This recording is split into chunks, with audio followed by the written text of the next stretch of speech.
नमस्कार, स्वागत है आप सभी का। आप देख रहे हैं सुबह 9 बजे। मैं हूं प्रीति। शुरुआत हेडलाइंस के साथ। आईएस के खात्मे के लिए साथ आए रूस और फ्रांस। सीरिया में तेज हुई बमबारी। पेरिस हमले के 9वें हमलावर की हुई पहचान।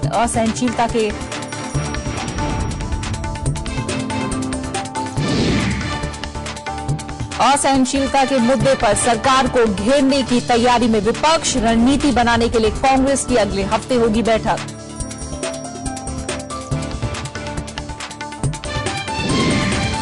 कॉलेजियम सिस्टम में सुधार के लिए मिले करीब 3,500 सुझाव। लिखित परीक्षा और इंटरव्यू से जजों को नियुक्त करने की मांग। सुप्रीम कोर्ट में आज से सुनवाई।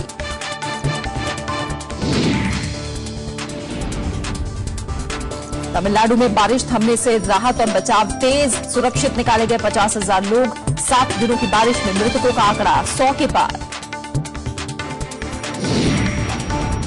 रोहन बोपन्ना और फ्लोरिन मर्जिया की जोड़ी एटीपी वर्ल्ड टूर टेनिस के सेमीफाइनल में। ब्रिटेन के जेमी मरे और ऑस्ट्रेलिया के जॉन पियर्स को सीधे सेटों में दी मात। बारिश के चलते दक्षिण अफ्रीका के खिलाफ दूसरा टेस्ट ड्रॉ की ओर।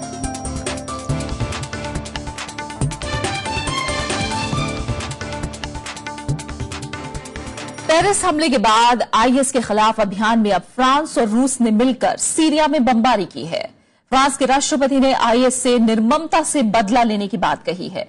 फ्रांस ने भूमध्य सागर में अपना युद्धपोत भी रवाना कर दिया है, जो पहली बार रूस के साथ मिलकर आईएस के खिलाफ अभियान को अंजाम देगा। इस बीच फ्रांस की पुलिस ने पेरिस हमले में शामिल 9वें संदिग्ध आतंकी की पहचान कर लेने का दावा किया है। सीरिया में आईएस के ठिकानों को निशाना बनाकर की जा रही बमबारी अब तेज हो गई है। इस लड़ाई में अब दोनों ध्रुव एक साथ आते दिख रहे हैं। फ्रांस और रूस ने सीरिया के रक्का में एक साथ बमबारी की है। पेरिस में आतंकी हमलों और रूस के विमान को मिस्र में मार गिराए जाने की पुष्टि के बाद अब फ्रांस और रूस आईएस के खिलाफ लड़ाई में एक साथ है। दोनों देशों ने अब मिलजुल कर कार्रवाई का ऐलान किया है। फ्रांस ने भूमध्य सागर में अपना युद्धपोत रवाना कर दिया है, जो रूस के साथ मिलकर अब अभियान को अंजाम देगा। रूसी राष्ट्रपति ने विमान हादसे में अपने नागरिकों की मौत का निर्ममता से बदला लेने की चेतावनी दी है। Французская группа военно-морская во главе с авианосцем. Нужно установить с французами прямой контакт и работать с ними как с союзниками. इस बीच अमेरिका की भी बमबारी जारी है।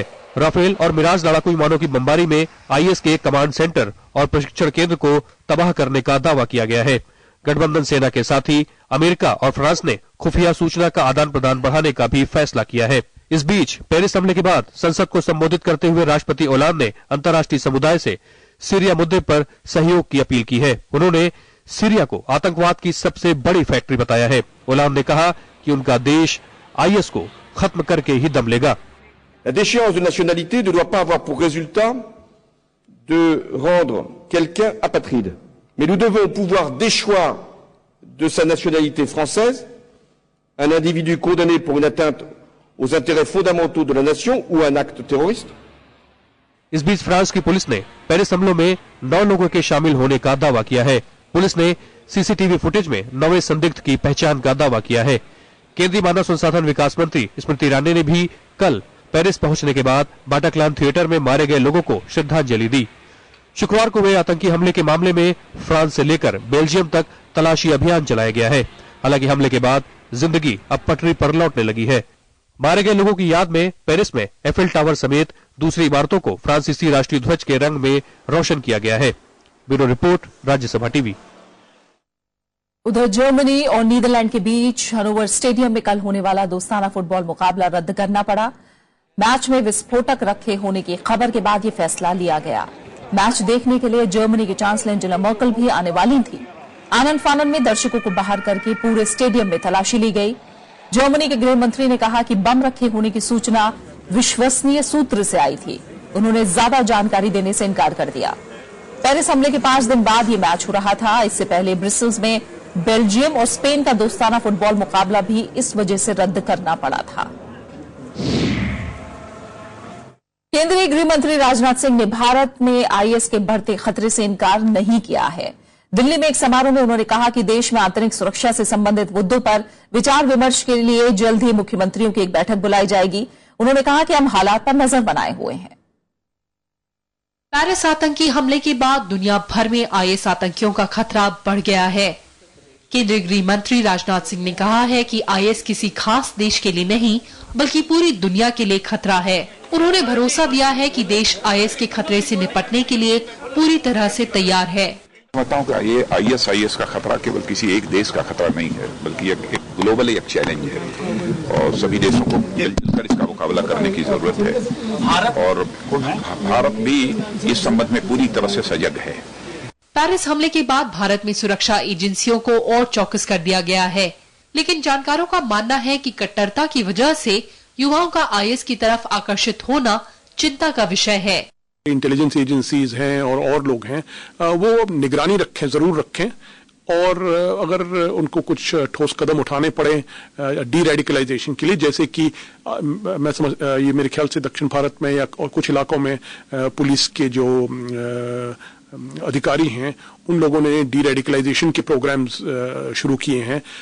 दुनिया भर में पेरिस हमले के बाद सुरक्षा व्यवस्था कड़ी कर दी गई है। लंदन, रोम, वॉशिंगटन समेत दुनिया के दूसरे बड़े शहरों की सुरक्षा को भी बढ़ा दिया गया है। भारत में सुरक्षा एजेंसियों को भी सतर्क कर दिया गया है। हालात को देखते हुए विदेशी दूतावासों की सुरक्षा में भी इजाफा कर दिया गया है। कृति मिश्रा, राज्यसभा टीवी। केंद्रीय गृह मंत्री राजनाथ सिंह आज से 5 दिन के दौरे पर चीन जा रहे हैं। पेरिस हमले के बाद वो चीन से सुरक्षा संबंध मजबूत करने के उपायों पर चर्चा करेंगे।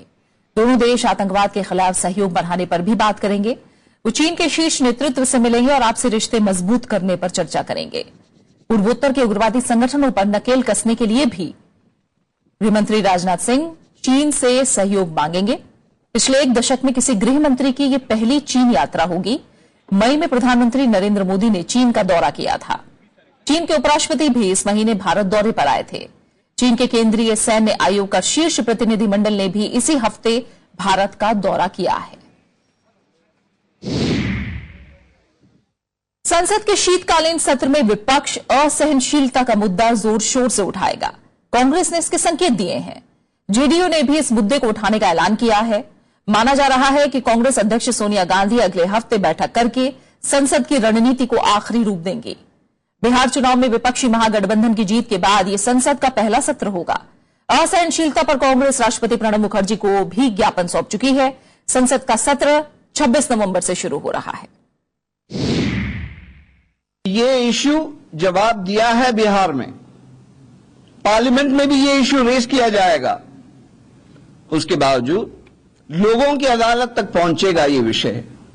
सुधर जाए तो अच्छी बात है, अच्छे दिन देख सकते हैं, नहीं तो बहुत बुरे दिन आने वाले हैं। इन आपत्तिजनक बयानों को और असहिष्णु बयानों को लेकर के इस बार हम संसद में जोरदार तरीके से उठाने वाले भी हैं। उपराष्ट्रपति मोहम्मद हामिद अंसारी ने कहा है कि सामाजिक सौहार्द के बिना सामाजिक नवाचार मुमकिन नहीं है। पुणे में सामाजिक नवाचार और सौहार्द पर सेमिनार में उन्होंने कहा कि नए विचारों के लिए उच्च शिक्षा और शोध को बढ़ावा दिया जाना चाहिए और सामाजिक चुनौतियों से निपटने के लिए लोकतंत्र में सामाजिक विविधता का सम्मान जरूरी है। उपराष्ट्रपति मोहम्मद हामिद अंसारी ने मंगलवार को पुणे इंटरनेशनल सेंटर में सामाजिक नवाचार और सौहार्द पर सेमिनार की शुरुआत की। उन्होंने कहा कि सामाजिक चुनौतियों से निपटने के लिए बराबरी का दर्जा, न्याय और सशक्तिकरण जरूरी है। उपराष्ट्रपति ने कहा कि सामाजिक नवाचार सीधे तौर से सौहार्द और आजादी से जुड़ा है। स्थिरता और सुरक्षा को भी इससे अलग नहीं किया जा सकता है। Social innovation therefore gets linked to the levels of harmony, freedom, stability and security prevailing in a society.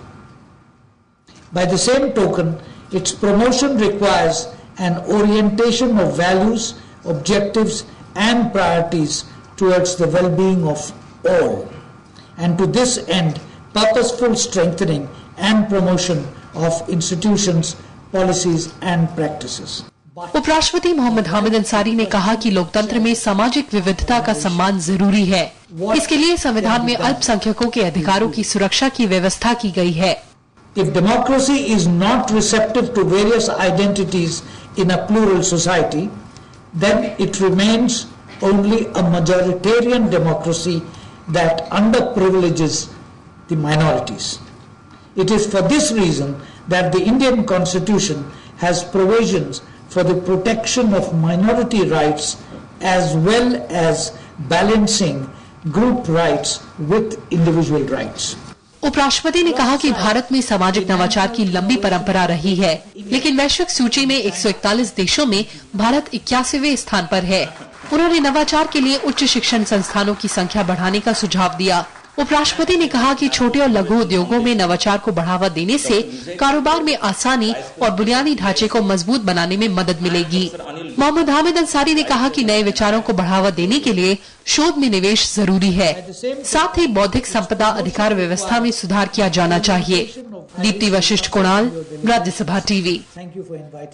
वित्त मंत्री अरुण जेटली का मानना है कि भारत में जमीनी स्तर पर असहिष्णुता के कोई संकेत नहीं है। संयुक्त अरब अमीरात की 2 दिवसीय यात्रा पर दुबई पहुंचे वित्त मंत्री अरुण जेटली ने कहा कि भारत में जमीनी स्तर पर सार्वजनिक भाईचारे का माहौल है और इस वजह से उन्होंने पहले असहिष्णुता पर बहस को बनावटी करार दिया था। जेटली का मानना है कि ये चर्चा का विषय तब बना जब लोगों ने देश का नाम खराब करने का प्रयास किया। वित्त मंत्री का कहना है कि भारतीय होने के नाते हम सबकी इस मसले को स्पष्ट करने की जिम्मेदारी है। कन्नड़ साहित्यकार कुलबर्गी की हत्याकांड और दादरी की घटना के बाद करीब 75 लोग बढ़ती असहिष्णुता के मुद्दे पर राष्ट्रीय या साहित्यिक पुरस्कार लौटा चुके हैं। वित्त मंत्री अरुण जेटली ने पहले भी इस माहौल को बनावटी करार दिया था।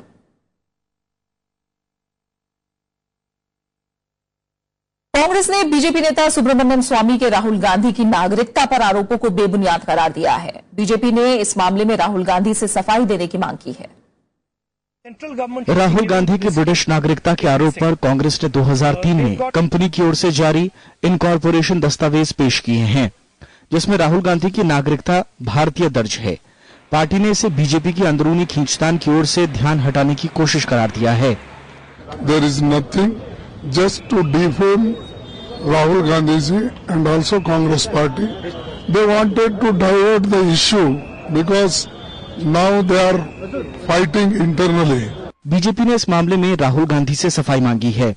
ये भारतीय मूल का विषय है, ये कोई भारतीय जनता पार्टी और कांग्रेस का विषय नहीं है और इसमें भारत के किसी भी चुने हुए नेता को चाहिए कि वो अपना स्पष्टीकरण पूरी तरीके से दे, क्योंकि ये कानूनी दस्तावेज है और कानूनी दस्तावेजों के कानूनी प्रकरण भी होते हैं। बीजेपी नेता सुब्रमण्यम स्वामी ने प्रधानमंत्री नरेंद्र मोदी को चिट्ठी लिखकर दावा किया था कि कांग्रेस उपाध्यक्ष राहुल गांधी के पास ब्रिटिश नागरिकता है।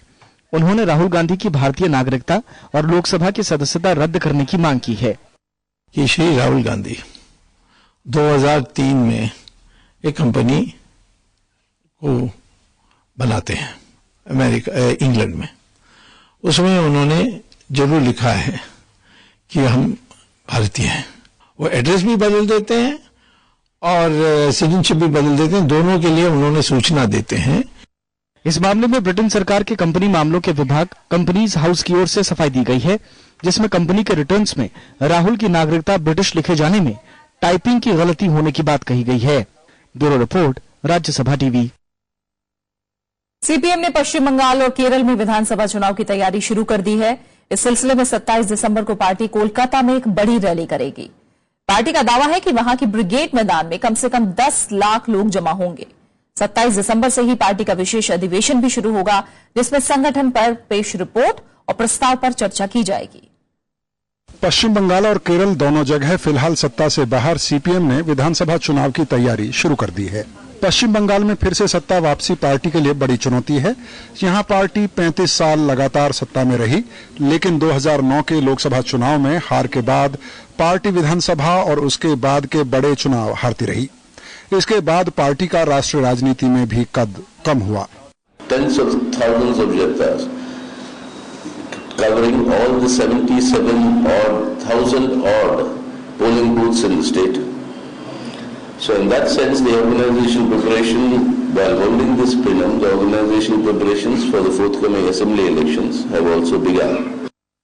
2011 में केरल में भी सीपीएम बहुत ही करीबी मुकाबले में सत्ता पाने से चूक गई थी।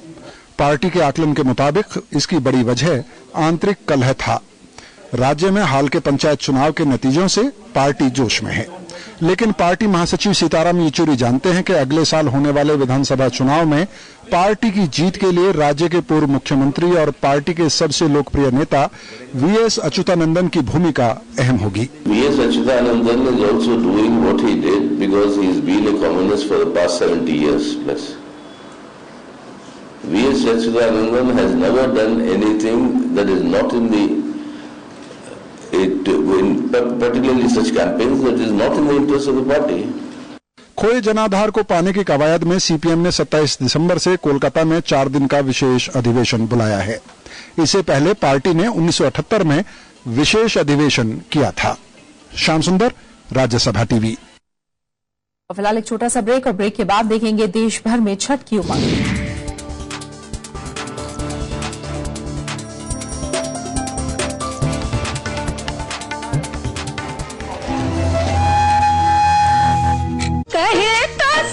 लोक गीतों की मिठास जिससे दमक उठा बॉलीवुड भी।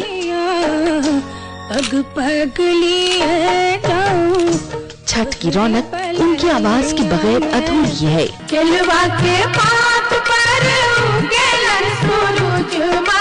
लोक गीतों में बढ़ते फूहड़पन से चिंतित। थोड़ी देर के लिए भले ही अच्छा लग जाए, पर संगीत में फूहड़पन भर देने से वो टिक नहीं सकता है। मिलिए शख्सियत में लोक गायकी की मशहूर मारूफ शख्सियत शारदा सिन्हा से। शनिवार रात 10:30 बजे और रविवार सुबह 11 बजे सिर्फ राज्यसभा टीवी पर।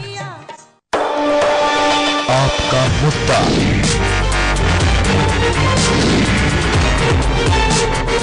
आपका हाथ,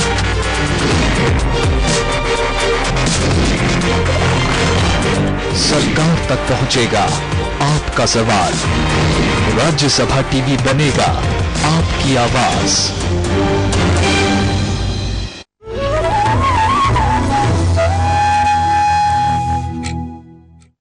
ब्रेक के बाद आपका स्वागत है। जम्मू कश्मीर के कुपवाड़ा में कल आतंकियों से लोहा लेते हुए कर्नल संतोष महादिक शहीद हो गए।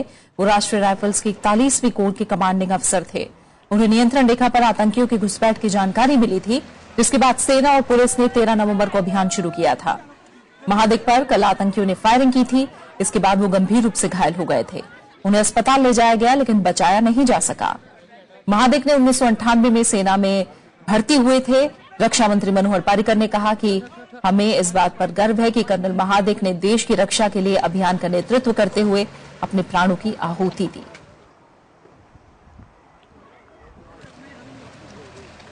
कॉलेजियम सिस्टम में सुधार के लिए कानून मंत्रालय को करीब 3500 सुझाव मिले हैं। कल सुप्रीम कोर्ट में इसकी जानकारी दी गई। पीटीआई के मुताबिक ज्यादातर सुझाव में लिखित परीक्षा के बाद इंटरव्यू से जजों की नियुक्ति कराने की मांग की गई है। अब सुप्रीम कोर्ट आज से इन सुझावों पर सुनवाई शुरू करेगा। इसका मकसद बड़ी अदालतों में जजों की नियुक्ति वाले कॉलेजियम सिस्टम में पारदर्शिता लाना है। राष्ट्रीय न्यायिक नियुक्ति आयोग कानून को रद्द करने के बाद सुप्रीम कोर्ट ने आम लोगों से भी सुझाव मांगे थे।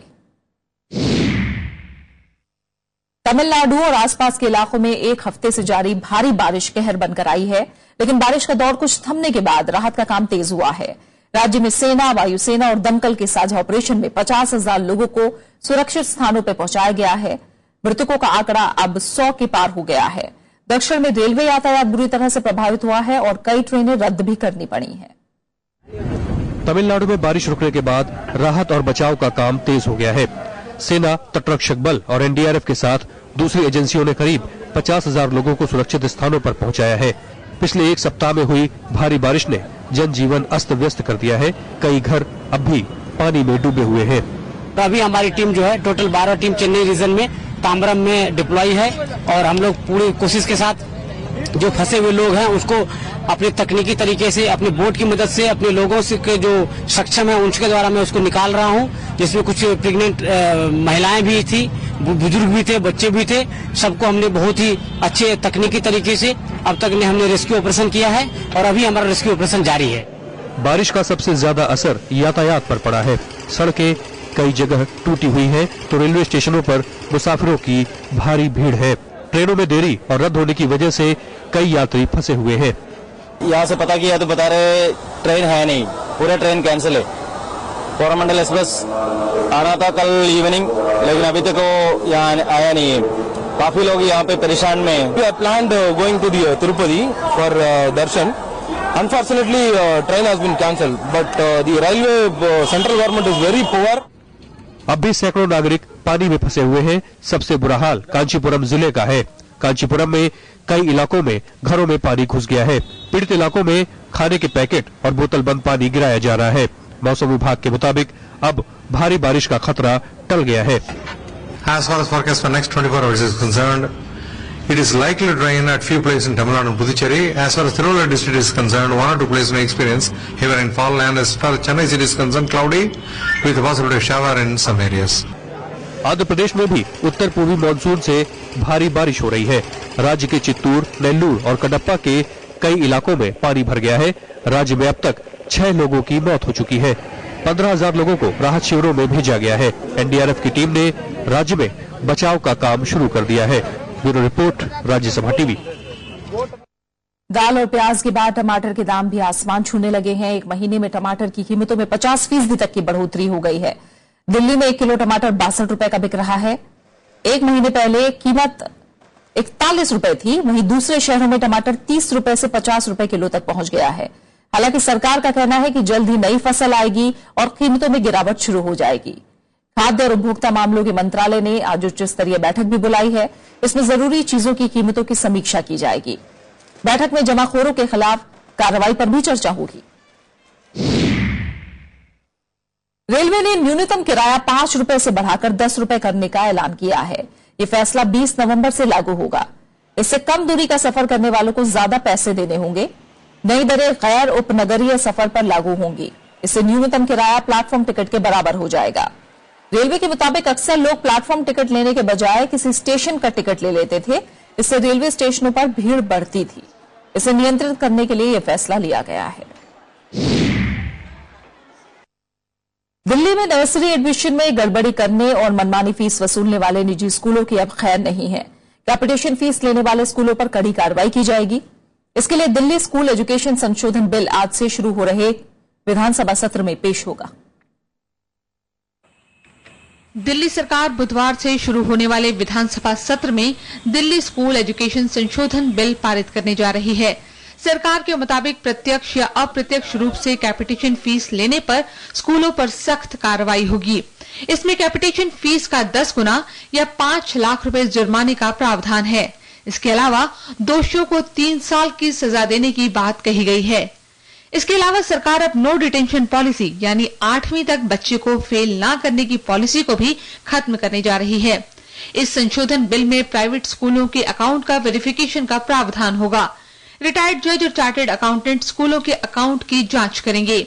सरकार के मुताबिक स्कूलों के अकाउंट्स में अगर गड़बड़ी पाई गई तो समिति के पास दंड के रूप में संबंधित स्कूल की अगले साल की फीस निर्धारित करने का अधिकार होगा। ईडब्ल्यूएस का एडमिशन सरकार अभी तैयारी कर रही है कि ऑनलाइन पोर्टल के जरिए हो जाए और सारे स्कूल्स का डेटा जितना भी एडमिशन हो रहा है, किस स्कूल के पास कितनी सीट हैं, कहाँ किसका एडमिशन हुआ, ये सारा कुछ ऑनलाइन हो, सेंट्रलाइज तरीके से हो। इस बिल के मुताबिक निजी स्कूलों को अब फीस और शिक्षकों के वेतन को वेबसाइट पर डालना होगा। सरकार का कहना है कि अब ईडब्ल्यूएस कोटे के लिए ऑनलाइन लॉटरी के जरिए बच्चों का चुनाव होगा। यानी ईडब्ल्यूएस कोटे के तहत निजी स्कूल अब सीधे दाखिला नहीं ले सकते। प्राइवेट स्कूल्स में अगर कहीं एजुकेशन एक्ट वायलेट करते हैं या सरकार उनको कुछ कहे जनता के हित में और वो नहीं माने या कोर्ट को डायरेक्शन दे और वो नहीं माने, तो सारा एक्सपीरियंस ये रहा है कि सरकार के पास में सिर्फ एक ऑप्शन है कि उसकी मान्यता रद्द कर दो। किसी भी स्कूल की मान्यता रद्द करने का मतलब है कि उस स्कूल में पढ़ने वाले बच्चों को पनिशमेंट देना, उस स्कूल में पढ़ाने वाले टीचर्स को पनिशमेंट देना।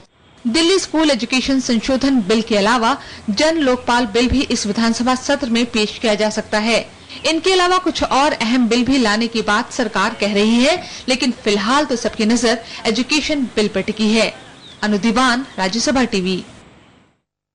अंतर्राष्ट्रीय व्यापार मेले में इस बार बांग्लादेश की मशहूर साड़ियों की धूम है। बनारसी साड़ियों की शौकीन महिलाएं ढाका की जामदारी साड़ियों को खूब पसंद कर रही हैं। यह है अंतर्राष्ट्रीय व्यापार मेले का बांग्लादेश पवेलियन। यहाँ पर मटका सिल्क, मुस्लिन सिल्क और कॉटन सिल्क की साड़ियाँ महिलाओं की पहली पसंद बनी हुई हैं। इन साड़ियों की खासियत हाथ से की गई कारीगरी और इनके अनूठे डिजाइन हैं।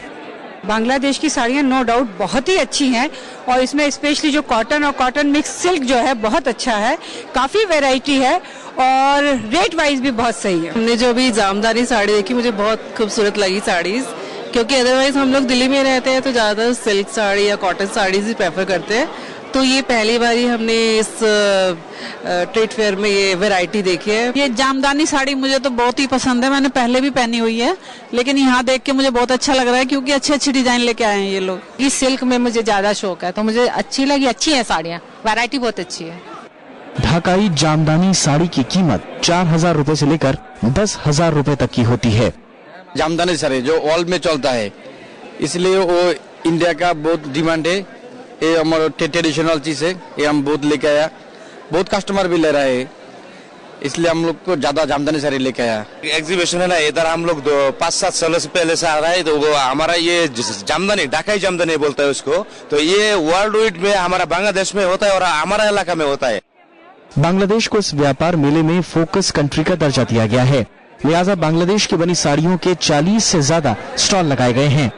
मोहम्मद फातेह टीपू, राज्यसभा टीवी। विश्व हिंदू परिषद के वरिष्ठ नेता अशोक सिंघल का आज शाम 4 बजे दिल्ली स्थित निगम बोध घाट पर अंतिम संस्कार किया जाएगा। उनका कल लंबी बीमारी के बाद गुड़गांव के एक निजी अस्पताल में निधन हो गया था। विश्व हिंदू परिषद के संस्थापक 89 साल के अशोक सिंघल पिछले काफी दिनों से बीमार थे। उनके निधन पर प्रधानमंत्री नरेंद्र मोदी ने शोक जताया है।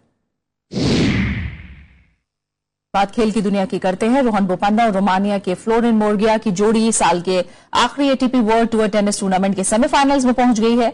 इस जोड़ी ने ब्रिटेन के जेमी मरे और ऑस्ट्रेलिया के जॉन पियर्स की जोड़ी को हराया। 8वीं वरीयता प्राप्त रोहन और बोपन्ना की जोड़ी ने मरे पियर्स की जोड़ी को 6-3, 7-6 से मात दी। लगातार 2 जीत के साथ बोपन्ना मोर्गिया ग्रुप में शीर्ष पर पहुंच गए हैं। क्रिकेट में भारत और दक्षिण अफ्रीका के बीच बेंगलुरु में हो रहा दूसरा टेस्ट मैच बारिश की वजह से लगातार बाधित होने के चलते अब ड्रॉ की तरफ है। आज खेल का 5वां और आखिरी दिन है। कल चौथे दिन का खेल भी बारिश की भेंट चढ़ गया। बारिश की वजह से लगातार 3 दिन मैच नहीं हो पाया। अब तक सिर्फ पहले दिन का खेल हो सका है, जिसमें भारतीय टीम ने पहले गेंदबाजी करते हुए दक्षिण अफ्रीका को 214 रनों पर समेटने के बाद बिना कोई विकेट गंवाए 80 रन बनाए थे। मूल्य विजय 28 और शिखर धवन 45 रन बनाकर नाबाद हैं। बिहार समेत देश भर में आज धूमधाम के साथ छठ पर्व मनाया जा रहा है। व्रतियों ने उगते सूरज की उपासना करके अर्घ्य दिया। नदियों और तालाबों के किनारे माहौल पूरा भक्तिमय था। घाटों को पारंपरिक तौर पर सजाया गया था। पटना में गंगा के घाटों पर माहौल देखते ही बन रहा था। बीती शाम अस्ताचल सूर्य को अर्घ्य दिया गया। रविवार को नहाय खाए के साथ पर्व की शुरुआत हुई थी। छठ को बिहार, झारखंड और पूर्वी उत्तर प्रदेश का लोक उत्सव माना जाता है। हालांकि दिल्ली, मुंबई समेत दूसरे शहरों में भी प्रवासी धूमधाम से ये पर्व मनाते हैं।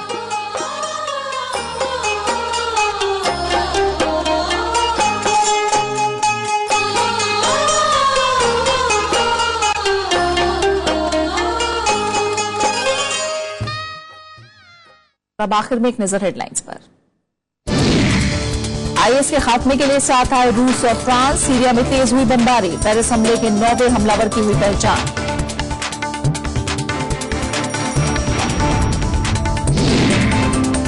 असहनशीलता के मुद्दे पर संसद में सरकार को घेरने की तैयारी। शीतकालीन सत्र में मुद्दा उठाने की तैयारी में विपक्ष। रणनीति बनाने के लिए कांग्रेस के अगले हफ्ते होगी बैठक।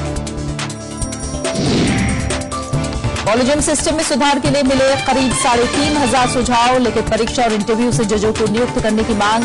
सुप्रीम कोर्ट में आज से सुनवाई। तमिलनाडु में बारिश थमने से राहत और बचाव तेज। सुरक्षित निकाले गए 50,000 लोग। 7 दिनों की बारिश में मृतकों का आंकड़ा 100 के पार। और रोहन बोपन्ना और फ्लोरिन मोर्गिया की जोड़ी एटीपी वर्ल्ड टूर टेनिस के सेमीफाइनल में।